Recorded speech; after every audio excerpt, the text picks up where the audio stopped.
ahantu wakora umugabo umva, niyo yaba afite stress zigahita zishira, niyo yaba ari wa mugabo ufite amahana agahita ashira, niyo yaba ari wa wundi wigize uhatara agahita aba uworoshye agaca bugufi akajya muri mundu yo kubaka urugo. Ahantu hambere rero uzakora umugabo akaryoha akishima akabona ko ushaka ko mujya mu mabanga y'abashakanye cyangwa se ushaka ko mujya mu rugwiro, ni ku ntugu.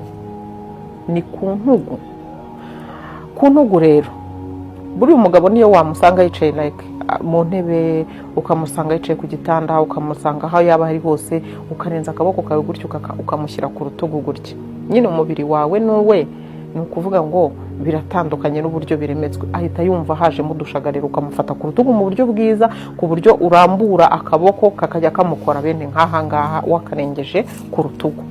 Ikanzu nayo umunsi iramvangira. Noneho ibyo ni kimwe, ubwo turacyari ku rutugu.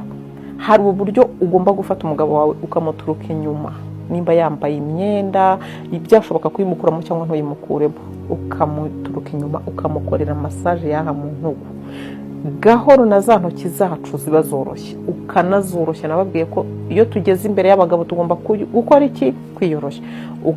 Ukamukorera massage yaha mu ntugu ntoya, ukajya ukanda. Nubwo utazi gukora massage,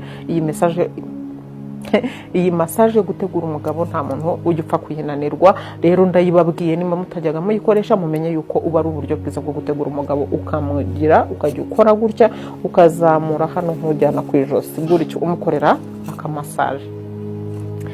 Hanyuma rero uburyo bwa kabiri ni ukumukora ku matwi, sibyo? Apana gufata intoki ngo uzicengeze mu matwi ye neza, ukajya uzamura izo ntoki ebyiri. Ibyo ngibyo n'abadamu hari ababikunda, ukarucisha inyuma.